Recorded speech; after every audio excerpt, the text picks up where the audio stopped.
أعوذ بالله من الشيطان الرجيم. بسم الله الرحمن الرحيم. الحمد لله رب العالمين والعاقبة للمتقين، والصلاة والسلام على سيد الأنبياء والمرسلين وآل كل والصحابة أجمعين الفائزين برضا الله. أما بعد، رب اشرح لي صدري ويسر لي أمري واحلل عقدة من لساني يفقهوا قولي.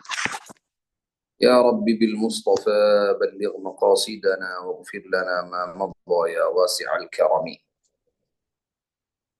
إني خلي من الطاعات ذو وجل مما جنيت من العصيان والخطل. أتيت بابك إذ لم ينجني حيلي.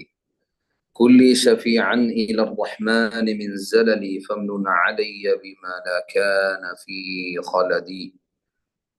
ഏറ്റവും സ്നേഹമുള്ള പഠിതാക്കളെ, അൽഹംദുലില്ലാഹ് സുമ്മ അൽഹംദുലില്ലാഹ്. അള്ളാഹുവിന്റെ അതിമഹത്തായ അനുഗ്രഹത്താൽ പരിശുദ്ധമായ റമദാനിന്റെ ഓരോ ദിവസങ്ങളും നമ്മെ തഴുകി തലോടി കടന്നു പോവുകയാണ്. അതിമഹത്തായ ഒരു അംഗീകാരമാണിത്, അതോടൊപ്പം പരീക്ഷണവുമാണ്. ഈ വലിയ ഘട്ടത്തിൽ എല്ലാ നിലക്കും ഈ സമയങ്ങളെ പൂർണ്ണമായും ഉപയോഗപ്പെടുത്തി പരിപൂർണമായ റമദാൻ, വിജയകരമായ റമദാനാക്കി ഇത് മാറ്റിയെടുക്കാൻ അള്ളാഹു നമുക്കൊക്കെ തൗഫീഖ് നൽകി അനുഗ്രഹിക്കട്ടെ. ഈ റമദാനിൽ അതിലേറ്റവും പ്രധാനപ്പെട്ട, അതിന്റെ ഏറ്റവും ഹൈലൈറ്റ്, പരിശുദ്ധ റസൂൽ സല്ലല്ലാഹു അലൈഹി വസല്ലം തങ്ങൾ പറഞ്ഞ, അതുപോലെ തന്നെ പരിശുദ്ധ ഖുർആൻ പറഞ്ഞ റമദാനിന്റെ ഏറ്റവും വലിയ ഹൈലൈറ്റ് എന്ന് പറയുന്നത് വിശുദ്ധ ഖുർആനാണ്. ഷഹ്റു റമദാന അല്ലദീ ഉൻസില ഫീഹിൽ ഖുർആൻ. شهر رمضان الذي أنزل فيه القرآن هدى للناس وبينات من الهدى. അപ്പോൾ റമദാനിന്റെ ഏറ്റവും പ്രധാനപ്പെട്ട സവിശേഷത എന്ന് പറയുന്നത് വിശുദ്ധ ഖുർആൻ ഇറങ്ങിയ മാസം എന്നതാണ്. ആ വിശുദ്ധ ഖുർആൻ പഠിക്കാൻ ഏറ്റവും പര്യാപ്തവും യോജിച്ചതുമായ സമയം വിശുദ്ധ റമദാൻ തന്നെയാണ്. ലോകത്ത് എത്രയോ ആളുകളുണ്ട്, പക്ഷെ വളരെ കുറഞ്ഞ ആളുകളെ മാത്രമാണ് ഇതിനൊക്കെ വേണ്ടി അള്ളാഹു തെരഞ്ഞെടുക്കുക. അതിന് പാവപ്പെട്ട എന്നെയും പിന്നെ നിങ്ങളെയും ഒക്കെ ഇതിൽ തെരഞ്ഞെടുത്തു എന്നത് വളരെ സംതൃപ്തകരമായ ഒരു കാര്യമാണെങ്കിലും പരീക്ഷണം കൂടിയാണ്. ഏറ്റവും നന്നായി പഠിച്ചെടുക്കാൻ അള്ളാഹു തൗഫീഖ് നൽകട്ടെ. ഇന്നലെ ബഹുമാനപ്പെട്ട സൊഫ്വാൻ അബ്ദുൽ കരീം നൂറാനി ഉസ്താദ് നിങ്ങൾക്ക് മഖാരിജുൽ ഹുറൂഫിൽ അറബിയ്യ പറഞ്ഞു തന്നു. അത് പൂർണ്ണമായും മനസ്സിലാക്കുക, നോട്ട് ചെയ്ത് വെക്കുക. ഇതിൽ ജോയിൻ ചെയ്തിരിക്കുന്ന മുഴുവൻ ആളുകളും വിഷയങ്ങൾ നോട്ട് ചെയ്ത് വെക്കുക. ഇതിൽ ദൗറത്തുൽ ഹിഫ്ളിലും ദൗറത്തുൽ തിലാവയിലും ഒക്കെ ഉള്ള വിദ്യാർത്ഥിനികൾക്ക് അതുമായി ബന്ധപ്പെട്ട വർക്കുകൾ വരാനിരിക്കുന്നു. വർക്കുകൾ ചെയ്യേണ്ടി വരും. ഓരോ ക്ലാസ്സുമായി ബന്ധപ്പെട്ട വർക്കുകൾ തരും ഗ്രൂപ്പിൽ. ആ വർക്കുകൾ ചെയ്ത് ഗ്രൂപ്പിലൂടെ അയക്കേണ്ടി വരും. അപ്പം കൃത്യമായി മനസ്സിലാക്കി വെക്കുക. അതുപോലെ തന്നെ ദൗറത്തുൽ ഖുർആനിൽ മാത്രമായി, റമദാനിലെ ദൗറത്തുൽ ഖുർആനിൽ മാത്രമായി ജോയിൻ ചെയ്ത ആളുകളും വളരെ ശ്രദ്ധയോടുകൂടി കാര്യങ്ങൾ നിരീക്ഷിക്കുക, കേൾക്കുക, സംശയമുള്ളതൊക്കെ ചോദിക്കുക. ഗ്രൂപ്പിലൂടെയോ അല്ലാതെയൊക്കെ ചോദിക്കാം. അല്ലാഹു തൗഫീഖ് ചെയ്യട്ടെ. പൂർണ്ണമായും പഠിച്ചെടുക്കുക, അവസരം മുതലാക്കുക. ഇന്ന് നമ്മൾ പറയാൻ പോകുന്നത് അക്ഷരങ്ങളുടെ വിഷയത്തിൽ ഏറ്റവും പ്രധാനപ്പെട്ട കാര്യം മഖ്റജാണ്. ഒന്നാമത്തെ കാര്യം മഖ്റജ് എന്ന് പറഞ്ഞാൽ ശബ്ദം പുറപ്പെടുന്ന സ്ഥാനം. അപ്പൊ കഴിഞ്ഞ ക്ലാസ്സിൽ പങ്കെടുക്കാത്തവർ ഉണ്ടെങ്കിൽ അതിന്റെ റെക്കോർഡ് ഇൻഷാ അല്ലാഹ് അവൈലബിൾ ആക്കും. അപ്പൊ മഖ്റജാണ് ഏറ്റവും പ്രധാനപ്പെട്ട കാര്യം. അത് ഇന്നലെ പറഞ്ഞു. രണ്ടാമത്തതാണ് സിഫാത്തുൽ ഹുറൂഫിൽ അറബിയ്യ, the features of Arabic letters. അറബി അക്ഷരങ്ങളുടെ വിശേഷണങ്ങൾ. അപ്പൊ മഖ്റജ് എന്ന് പറഞ്ഞാൽ ഇപ്പൊ ഉദാഹരണത്തിന് ബ എന്ന അക്ഷരം ഉച്ചരിക്കുന്ന സ്ഥലം രണ്ട് ചുണ്ടുകളുടെ നനവുള്ള ഭാഗമാണ്. അതുപോലെ തന്നെ ച എന്ന് ഉച്ചരിക്കുന്നത് എവിടുന്നാണ്? നാവിന്റെ അറ്റം മേലെ മുൻപല്ലിന്റെ മുരടിൽ, base of the upper teeth, അവിടെ വെച്ചിട്ടാണ് ച. അത് വളരെ പ്രധാനപ്പെട്ടത്. എങ്ങനെ ഉച്ചരിക്കണം? അവിടെ വെച്ചിട്ട് അങ്ങ് ഉച്ചരിച്ചാൽ മതിയോ? പോരാ. അതിന് ചില സവിശേഷതകളുണ്ട്. ചില വിശേഷണങ്ങളോടുകൂടി ഉച്ചരിക്കണം. അതാണ് സിഫത്ത് എന്ന് പറയുന്നത്. സിഫത്ത് പഠിക്കാതെ ഒരു മനുഷ്യന് അറബി അക്ഷരം പൂർണ്ണാർത്ഥത്തിൽ ഉച്ചരിക്കാൻ കഴിയില്ല. സിഫത്ത് നിർബന്ധമാണ്. മഖ്റജ് മാത്രം പഠിച്ചാൽ പോരാ, സിഫത്തും പഠിക്കണം. അപ്പൊ സിഫത്തുകൾ എന്തൊക്കെയാണെന്നാണ് ഇന്ന് നമ്മൾ പറയുന്നത്. വളരെ ശ്രദ്ധിക്കുക. ഇതൊക്കെ വിശുദ്ധ ഖുർആനാണ്. വിശുദ്ധ ഖുർആന്റെ പഠിക്കുന്ന ഓരോ സമയങ്ങളും അല്ലാഹുവിന്റെ അടുക്കൽ വലിയ പ്രതിഫലമുള്ളതാണ്. നല്ല റാഹത്തായിട്ട് തന്നെ കേൾക്കുകയും മനസ്സിലാക്കുകയും ചെയ്യുക. സിഫാത്തുൽ ഹുറൂഫിൽ അറബിയ്യ, അതാണ് നമുക്കിന്ന് പഠിക്കാനുള്ളത്. അപ്പൊ സിഫത്ത് എന്ന് പറഞ്ഞാൽ എന്താണ് എന്നൊരു ആദ്യം ഒരു ധാരണ കിട്ടാത്തൊരു പ്രശ്നമൊക്കെ ഉണ്ടാവും. എന്നാലും എങ്ങനെ എന്നൊക്കെ ഉദ്ദേശിച്ചാലും പറഞ്ഞാൽ എന്താണ് ഉദ്ദേശിക്കുന്നത് എന്നൊക്കെ ഒരു കൺഫ്യൂഷനൊക്കെ ചില ആളുകൾക്കെങ്കിലും കാണാം. അതൊന്നും വിഷയാക്കണ്ട. അതിപ്പോ തുടങ്ങുമ്പം എന്തായാലും നമുക്ക് മനസ്സിലാവും. അതുപോലെ തന്നെ ഇതിന്റെ ടെക്സ്റ്റുകൾ നിങ്ങൾക്ക് ഓർത്തെടുക്കാവുന്ന രൂപത്തിലുള്ള ഇതിന്റെ PDF ഇൻഷാ അല്ലാഹ് ഞാൻ ഗ്രൂപ്പിലൂടെ ഷെയർ ചെയ്യുകയും ചെയ്യും, വളരെ സിമ്പിൾ ആയ രൂപത്തിൽ. അപ്പൊ അറബി അക്ഷരങ്ങളുടെ സിഫാത്ത് രണ്ട് രൂപത്തിലാണുള്ളത്. ഒന്ന് മുതലാദ്ദ, രണ്ട് സിഫത്തുകളുണ്ട്. ഒന്ന് മുതലാദ്ദ എന്ന് പറഞ്ഞാൽ സ്ക്രീൻ ഷെയർ ചെയ്യാമെന്ന് കരുതുന്നു, പക്ഷെ ശ്രദ്ധ അതിലേക്ക് മാത്രമായി പോകുമെന്നുള്ള നിലക്കാണ് ഷെയർ ചെയ്യാത്തത്. ഷെയർ ചെയ്ത് നോക്കാല്ലേ?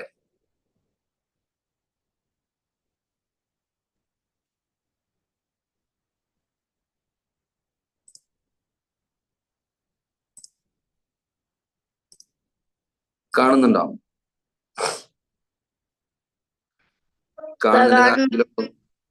ഓക്കെ. മുതലാദ്ദത്ത് രണ്ടാമത്തത് ഗൈർ മുതലാദ്ദ. മുതലാദ്ദ, ഗൈർ മുതലാദ്ദ, ഇങ്ങനെ രണ്ട് സിഫാത്തുകൾ, രണ്ട് തരത്തിലുള്ള സിഫത്തുകളാണ്. മുതലാദ്ദ എന്ന് പറഞ്ഞാൽ ഓപ്പോസിറ്റ് ഉള്ള സിഫത്തുകൾ. ഗൈർ മുതലാദ്ദ പറഞ്ഞാൽ ഓപ്പോസിറ്റ് ഇല്ലാത്ത സിഫത്തുകൾ. എന്താ ഈ ഓപ്പോസിറ്റ് ഉള്ള സിഫത്തുകൾ എന്ന് പറഞ്ഞാൽ? ഓപ്പോസിറ്റ് ഉള്ള സിഫത്ത് എന്ന് പറഞ്ഞാൽ ഉദാഹരണത്തിന് ഒരക്ഷരം ഉച്ചരിക്കുമ്പോൾ കാറ്റ് പുറപ്പെടണം, അതൊരു സിഫത്താണ്. ഈ 4 അക്ഷരം ഉച്ചരിക്കുമ്പോൾ കാറ്റ് പുറത്തേക്ക് വരണം. കാറ്റ് ചിലപ്പോൾ കുറച്ച് കാറ്റ് വരേണ്ടതുണ്ടാവും, കുറച്ച് കൂടുതൽ കാറ്റ് വരേണ്ടതുണ്ടാവും. ഉദാഹരണത്തിന് ഷീൻ, അല്ലെങ്കിൽ സീൻ, അല്ലെങ്കിൽ ച, അലിഫ് ബ ച എന്നുള്ള ച, അല്ലെങ്കിൽ ലെറ്റർ ഹ, നന്നായി കാറ്റ് വരുന്ന അക്ഷരങ്ങളൊക്കെയാണ് അതൊക്കെ. അപ്പൊ കാറ്റ് പുറത്തു വരുന്നത്, അതുപോലെ മറ്റൊരു സിഫത്ത് ഉണ്ടാവും കാറ്റ് പുറത്തു വരാൻ പാടില്ലാത്തത്, ജഹർ എന്നാണ് പറയാ. അപ്പൊ കാറ്റ് പുറത്തു വരുന്നത്, കാറ്റ് പുറത്തു വരാത്തത്, ഇങ്ങനെ ഓപ്പോസിറ്റ് ഉള്ള സിഫത്തുകൾ ഉണ്ടാവും. എന്നാൽ ചിലതിനങ്ങനെ ഓപ്പോസിറ്റ് സിഫത്ത് ഉണ്ടാവില്ല. അതാണ് ഗൈർ മുതലാദ്ദ. ഓപ്പോസിറ്റ് ഉള്ള സിഫത്തും ഉണ്ടാവും, ഓപ്പോസിറ്റ് ഇല്ലാത്ത സിഫത്തും ഉണ്ടാകും.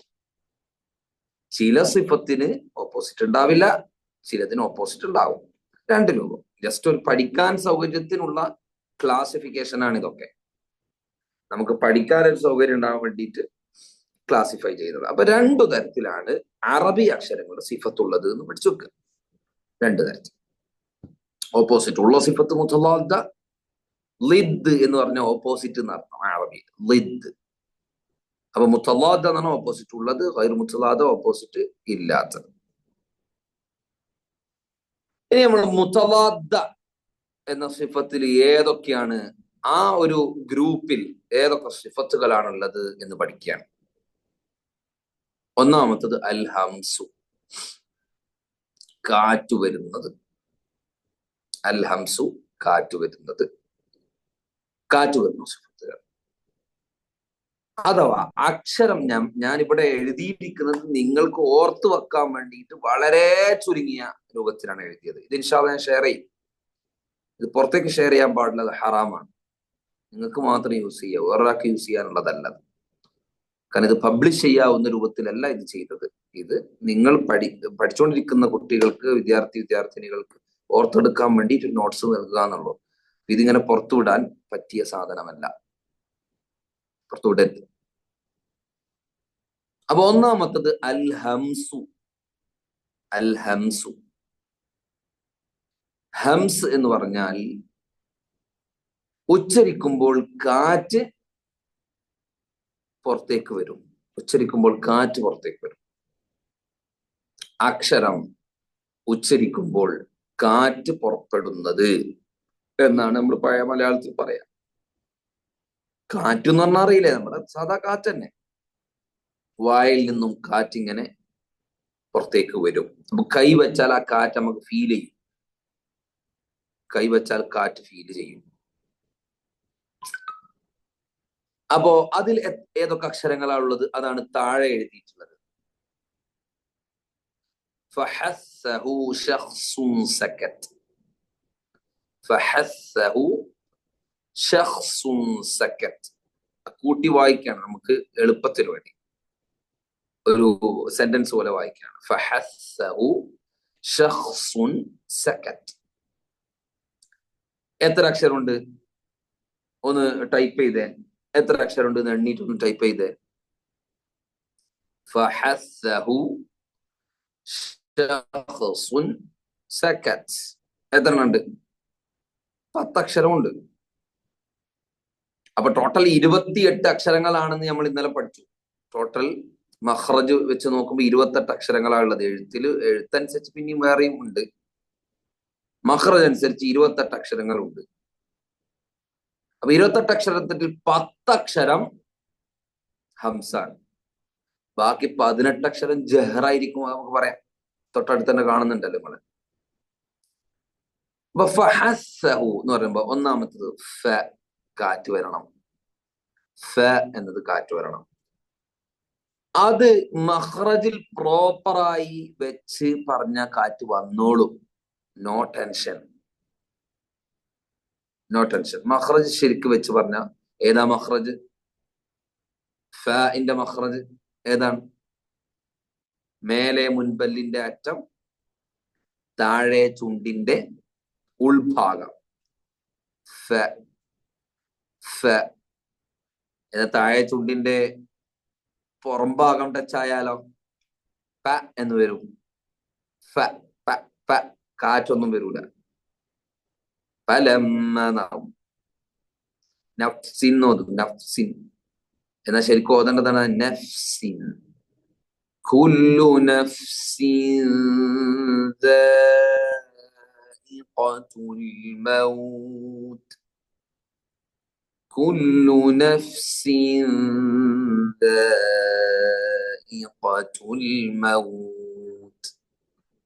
അങ്ങനെയാണ്. കുല്ലു നഫ്സിൻ, നഫ്സിൻ. ഫ, കാറ്റ് വരണം. വരും, പ്രശ്നമൊന്നുമില്ല. മഖ്റജിൽ വെച്ച് പറഞ്ഞാൽ എന്തായാലും വരും. ഇനി ഹ, ഷുവറാണ്, നോ ടെൻഷൻ, ഒരു പേടിയും പേടിക്കണ്ട. ഹ എന്ന് വന്നോളൂ, മഖ്റജ് എന്ന് പറയണം. ഹ എന്നതിന് വരാതിരിക്കും. എങ്ങനെ? നമ്മൾ സ്ട്രെയിൻ കൊടുക്കുകയാണെങ്കിൽ, ഈ പറയുന്നതൊക്കെ നിങ്ങൾ നോട്ട് ചെയ്ത് വെക്കേണ്ടതാണ് കേട്ടോ, എങ്ങനെയാണ് ഇത് വരാതിരിക്കുക. അപ്പൊ ഫ എങ്ങനെയാ വരാതിരിക്കുക? ഫ കാറ്റ് വരാതിരിക്കുക എങ്ങനെയാ നമ്മൾ പറഞ്ഞു കഴിഞ്ഞു. ചുണ്ടിന്റെ നനവില്ലാത്ത പുറംഭാഗം ടച്ചായാൽ ഫഇന് കാറ്റ് വരൂല.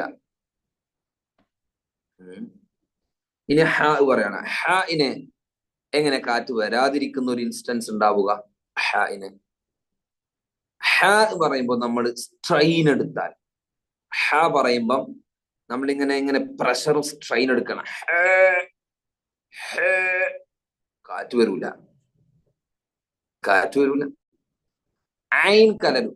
ഹാഇനും ഐനും ഒരേ മഖ്റജാണെന്ന് നമ്മൾ ഇന്നലെ പഠിച്ചു അല്ലെ? ഹാഉം ഐനും തൊണ്ടയുടെ മധ്യഭാഗം. അപ്പൊ ഹ നമ്മൾ സ്ട്രെയിൻ എടുത്ത് പ്രഷർ ചെയ്തിട്ട് ഹ എന്ന് പറഞ്ഞാൽ ഐനും കൂടി കലരും. അപ്പൊ കാറ്റ് വരില്ല, കാരണം ഐന് കാറ്റ് വരാത്ത അക്ഷരാണ്. ആ അക്ഷരം ഇതിൽ കലർന്നാൽ ഹാഇന്റെ കാറ്റ് അപ്രത്യക്ഷമാകും. അപ്പോ ചില ആളുകൾ ഓതുമ്പം ഭയങ്കര ഹ ഉഷാറാക്കാൻ വേണ്ടിയിട്ട് ബിസ്മില്ലാഹിർ റഹ്മാനിർ റഹീം നോതും. റഹീം റഹീം വളരെ ശ്രദ്ധിക്കണം. നമ്മള് ഖുർആൻ ഓതുമ്പോ സ്ട്രെയിൻ എടുക്കാൻ തുടങ്ങിയാൽ തെറ്റുകളുടെ പരമ്പരയായിരിക്കും വരിക. സ്ട്രെയിൻ എടുക്കരുത്. വളരെ ഞരമ്പുകളൊക്കെ വലിഞ്ഞു മുറുക്കാതെ ലൂസാക്കിയിട്ട് ശരീരമൊക്കെ റിലാക്സ്ഡ് ആയി റബ്ബിലേക്ക് മനസ്സ് കൊതിച്ച് നല്ല കൂളായിട്ട് ഓതണം. കൂളായിട്ട് എപ്പോഴാ ഓതുന്നത്? അപ്പോഴേ ഖുർആൻ ശരിയാവുള്ളൂ. അതൊന്ന് ബിസ്മില്ല അങ്ങനെ ഓതിയാൽ അൽഹംദു നാവും. അൽഹംദു ഹംദു ഹംദു ഐന് കലരുകയാണ്. അപ്പൊ ഇതൊക്കെ പിടിപ്പത് പണിയാ. ഹ എന്ന് സ്ട്രെയിൻ എടുക്കാതെ സ്മൂത്തായി പറയുകയാണെങ്കിൽ ഉഷാറായിട്ട് ഇങ്ങനെ വന്നോളൂ. അപ്പൊ ഫഹസ്സഹു എന്നതിൽ 2 പറഞ്ഞു. ഇനി സ കൂടുതൽ ഞാൻ പറയുന്നില്ല. ഇന്നലെ മഖ്റജിന്റെ സമയത്ത് തന്നെ ഇതൊക്കെ പ്രതിപാദിച്ചിട്ടുണ്ടാവും. ഇതിന് സിഫത്തിന്റെ പേര് പറഞ്ഞിട്ടുണ്ടാവില്ല എന്നേ ഉള്ളൂ. സ എന്ന് പറഞ്ഞാൽ നാവിന്റെ അറ്റം മേലെ മുൻപല്ലിന്റെ അറ്റത്തിൽ തട്ടണം അല്ലെ? നാവിന്റെ അറ്റം മേലെ മുൻപല്ലിന്റെ അറ്റത്തിൽ തട്ടണം. അപ്പൊ നാവിന്റെ അറ്റം മേലെ മുൻപല്ലിന്റെ അറ്റത്തിൽ തട്ടിയാൽ കാറ്റ് വന്നോളും. കാറ്റ് എന്തായാലും വരും.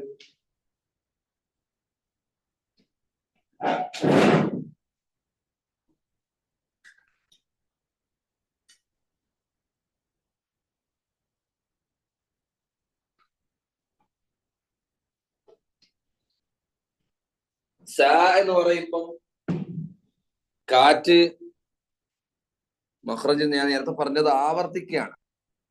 മഖ്റജിൽ ശരിയാം വിധം നമ്മള് അക്ഷരങ്ങൾ പറയാൻ വേണ്ടി മഖ്റജിൽ ശരിയാം വിധം വെച്ചാൽ തന്നെ കാറ്റ് എന്തായാലും വരും.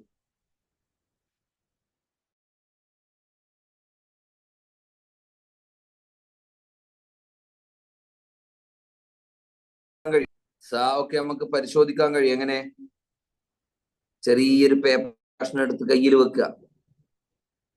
പേപ്പറിന്റെ കഷ്ണം എടുത്ത് കയ്യിൽ വെച്ചിട്ട് സ എന്ന് പറഞ്ഞാൽ ആ പേപ്പർ പാറിപ്പോവും. സ. അപ്പോ അതിലൊന്നും നമ്മൾ സ്ട്രെയിൻ എടുക്കുന്നില്ല. സ എന്ന് പറഞ്ഞാൽ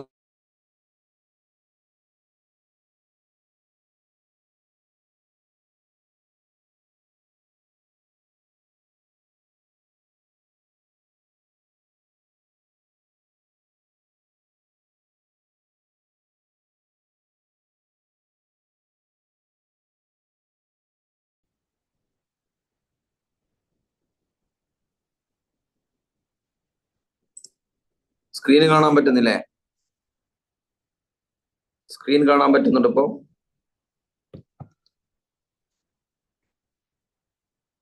യെസ്, ഓക്കെ. അപ്പൊ സ എന്നതും കാറ്റ് വരേണ്ട അക്ഷരമാണ്. ഫഹസ്സഹു. ഇനി ഹ. ഹ തൊണ്ടയുടെ താഴ്ഭാഗം. ഹ കാറ്റ് വരണം. അതുപോലെ തന്നെ ഷീൻ ഷ ഹംസമുണ്ട്, പിന്നെ എക്സ്ട്രാ കാറ്റ് വരേണ്ട അക്ഷരമാണ് ഷീൻ, അത് പറയും. ഷ ഷ കാറ്റ് വരണം. പിന്നെ ഹ, അതും കാറ്റ് വരേണ്ടതാണ്. ഹ ഷഖ്സുൻ. ഇനി സാദ്, സാദ് കാറ്റ് വരേണ്ട അക്ഷരാണ്. സീൻ സ സി സു കാറ്റ് വരേണ്ട അക്ഷരാണ്. പിന്നെ കാഫ് അതുപോലെ തന്നെ ത, കാഫ് അതുപോലെ തന്നെ ത. ഈ രണ്ട് അക്ഷരങ്ങളാണ് ഇതിൽ ശ്രദ്ധിക്കേണ്ടത്. ഈ രണ്ട് അക്ഷരങ്ങളിലാണ് കൂടുതലായും കാറ്റ് വരാതിരിക്കാറുള്ളത്. ഉദാഹരണത്തിന് അല്ലാഹു അക്ബർ എന്ന് പറഞ്ഞാൽ ആ കാഫ് തെറ്റാണ്. അക്ബർ, എങ്ങനെ അക് അക് എന്ന ശബ്ദം വരണം. അല്ലാഹു അക്ബർ, അല്ലാഹു അക്ബർ.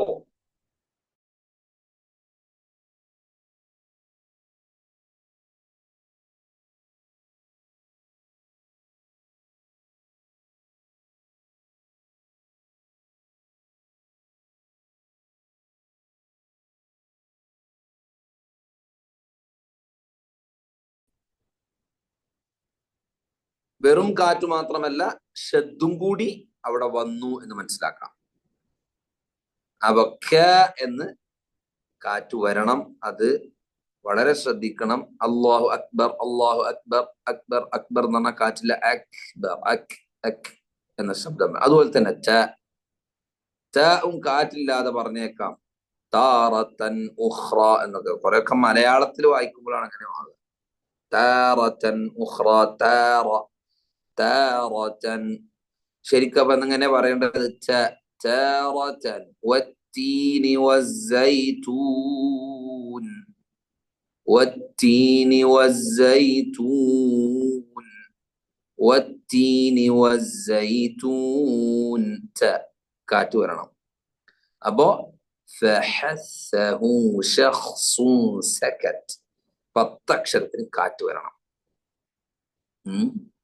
കൂടുതൽ വിശദീകരിക്കുന്നില്ല, ഈസിയാണ്.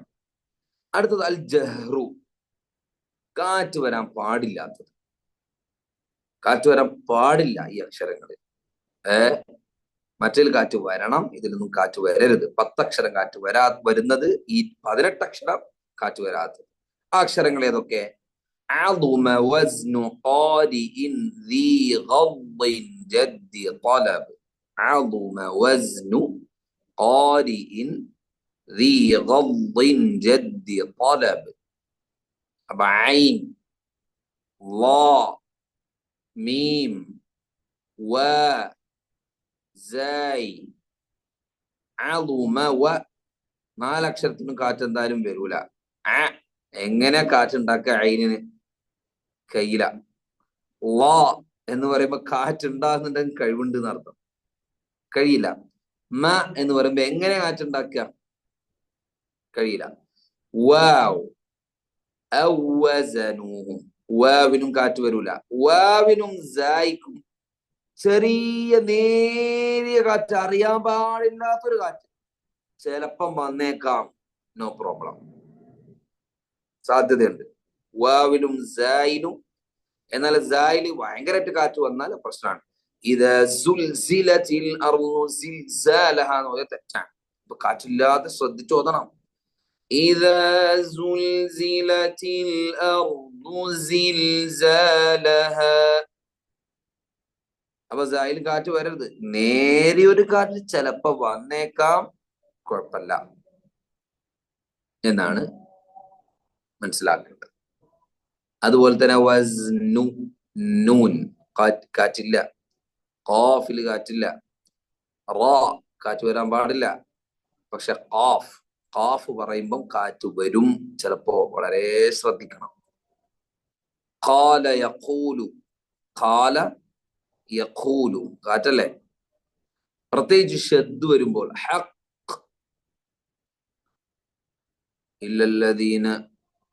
ഇല്ലല്ലദീന ആമനു വഅമിലു സ്സാലിഹാത്തി വതവാസൗ ബിസ്സബ്രി.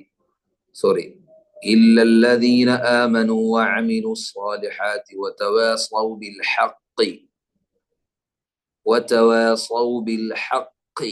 അത് കാറ്റ് വരാതെ ശ്രദ്ധിക്കണം. ഹഖ് എന്ന് പറയുമ്പോൾ കാറ്റോട് കൂടി വരാൻ സാധ്യത, പ്രത്യേകിച്ച് ശ്രദ്ധയുള്ള സമയത്ത്. റായിൽ കാറ്റ് വരില്ല. ഹംസ ഹംസയിൽ കാറ്റ് വന്നാൽ അത് ഹ ആവും, ഹ എന്നാവും.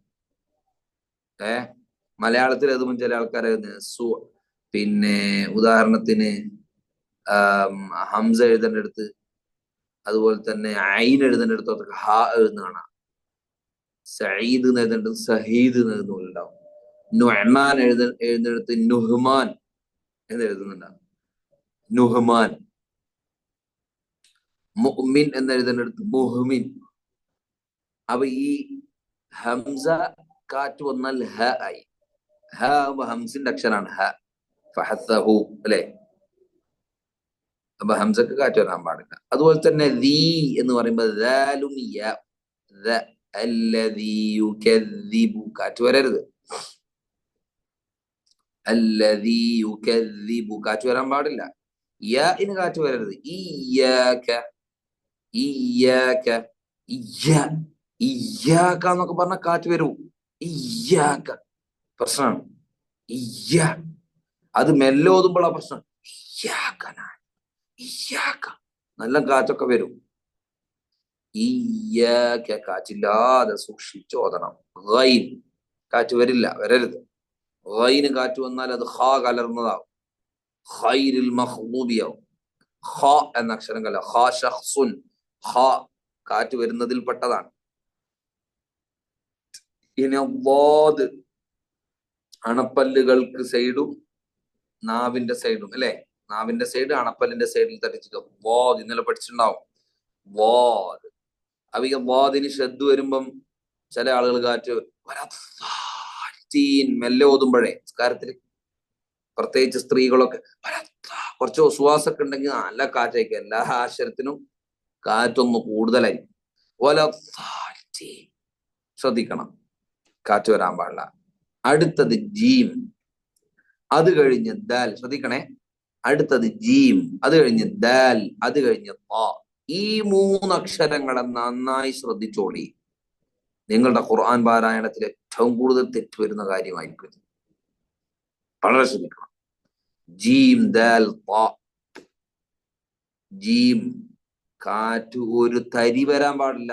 പക്ഷേ 90% ആളുകളുടെയും ജീമിൽ കാറ്റ് വരും. അപ്പൊ അത് പറഞ്ഞ് ശരിയായി കൊടുക്കലാണ് സാധാരണ. ആയിരക്കണക്കിന് ആളുകൾ പിന്നെ അൽഹംദുലില്ലാ അവരൊക്കെ അക്ഷരങ്ങൾ പറയുന്നത് കേട്ട പരിചയം കൊണ്ടാണ് പറയുന്നത്. ഖുർആൻ ഓതുന്നത് കേട്ട് തിരുത്തി കൊടുത്ത പരിചയം കൊണ്ടാണ് പറഞ്ഞു തരുന്നത്. അതുപോലെ തന്നെ ദാൽ, ഇന്നദ്ദീന മാലികി യൗമിദ്ദീൻ, അതിലൊക്കെ കാറ്റ് വന്നാൽ വലിയ പ്രശ്നം. ജീമിൽ കാറ്റ് വന്നാൽ എന്താണെന്ന് അറിയോ? ചായായി മാറും. ജീമിൽ കാറ്റ് വന്നാൽ ച ആയി മാറും. വളരെ ശ്രദ്ധിക്കണം. ച ആകാൻ പാടില്ലല്ലോ. ജീമിൽ കാറ്റ് വന്നാൽ ച ആകും. അതുപോലെ തന്നെ പിന്നെ ദാലില്, അച്ചാറിലെ ചായ ആണ് ഞാൻ പറയുന്നത്, അത് അറബിയിൽ ഇല്ലാത്ത അക്ഷര. ദാലിൽ കാറ്റ് വന്നാൽ അത് ച ആകും. ഏത് നമ്മളെ ഹംസിലുള്ള സക്കച്ച എന്ന ച, 2 പുള്ളിയുള്ള ച ആകും. ദാൽ ച. ദാലും ചാവും തമ്മിൽ ആകെ വ്യത്യാസം ദാലിൽ കാറ്റില്ല, ചായിൽ കാറ്റുണ്ട് എന്നുള്ളതാണ്. ബാക്കി എല്ലാം ഒരുപോലെ. മഖ്റജ് ഒന്നാണ്, മറ്റു സിഫത്തുകളൊക്കെ ഒന്നാണ്. ജഹറും ഹംസും മാത്രമേ വ്യത്യാസം. അപ്പൊ ദാലിന് കാറ്റ് വന്ന അപ്പൊ ചാവും. വളരെ ശ്രദ്ധിക്കണം. ദാലിന് കാറ്റ് വരാൻ വളരെ കൂടുതൽ സാധ്യതയുള്ള ഒരു അക്ഷരം. വളരെ ശ്രദ്ധിക്കണം, പരിശീലിച്ച് റെഡിയാക്കണം. അതുപോലെ തന്നെ